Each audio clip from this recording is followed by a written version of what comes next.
DCMikeTV.com, right here with Davar Ferhadi. You got a 4th round knockout. How you feeling? Feel good. It was a good fight. 3rd round knockout. Oh, I'm sorry. No, you're 3rd round knockout. Yeah, I feel good. I felt good to get some rounds in. I'd actually injured my nose this week, so I had to make sure to keep that at bay. Right. We were training 5 weeks for a right-hander, and it was a last-minute change to southpaw 2 days before the fight. Right. And so all this made me take my time. I had to take my time. My corner told me to take my time. I got a couple good knockdowns in early in the fight, so I knew I was up, so I just had to take my time.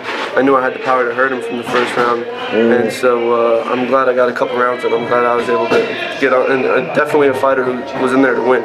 Yeah. You know, I wasn't a fighter who was in there just to mess around or anything like that. Right. Now the knockout was a sick knockout. Was it a punch to the body? It was a left hook to the body. Most of my knockouts have been left hooks to the body, but I couldn't throw it as much this time because it's a southpaw. Right. It's a lot harder to get that angle when a guy's facing you with that side of his body. Right. So right now I just focus more with the right hand. I knocked him down the 1st round with the right hand straight to the face. Yeah. And I tried to catch the right hand to the body a little bit more, but he seemed to be able to back away from that pretty easily. Right. After I caught, it was either the 2nd or the 3rd knockdown with a left hook to the body, then a right to the head.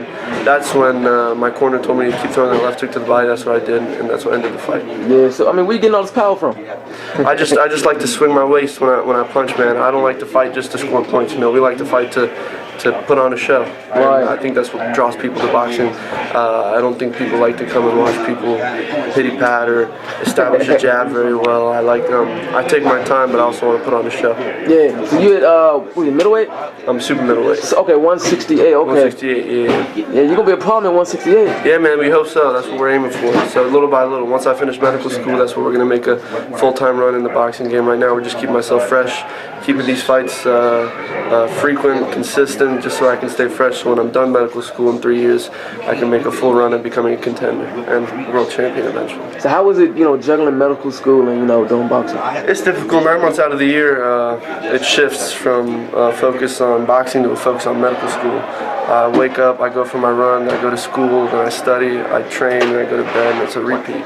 Wow. So I don't really have a life for 9 months out of the year. And then when I come back for these 3 months, I kind of kick it into full gear with training camp and kind of put the studying on side for a little bit.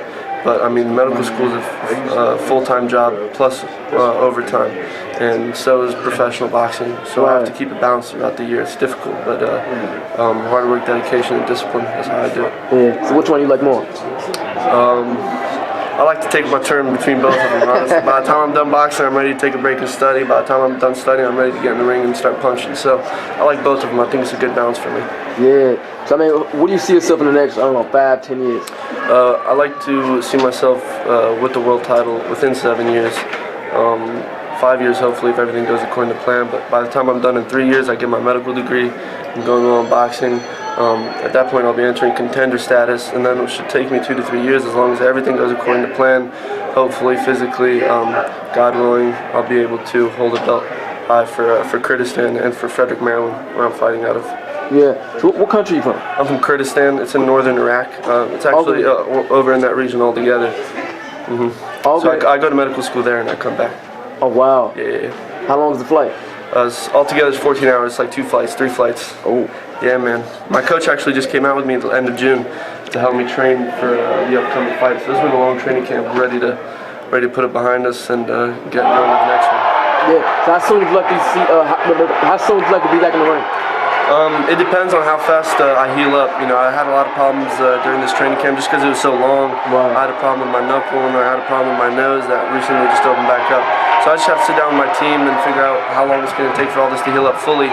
Honestly, I wasn't completely comfortable entering the ring the way I was with my nose, but it was a week out from the fight. I knew I had business to take care of. I wanted to take care of business as well as I could, but the best is yet to come once you see a full and functioning of a Ferhadi in the ring. All right. Any social media sites that people can follow you at? Davar? Yeah, on Facebook, Davar Jangawar Ferhadi. It's my fan page, and then on Instagram, D Ferhadi. Right with Davar Ferhadi. Ferhadi. Sorry. Appreciate your time, brother. Thank you, man. I appreciate it. All right.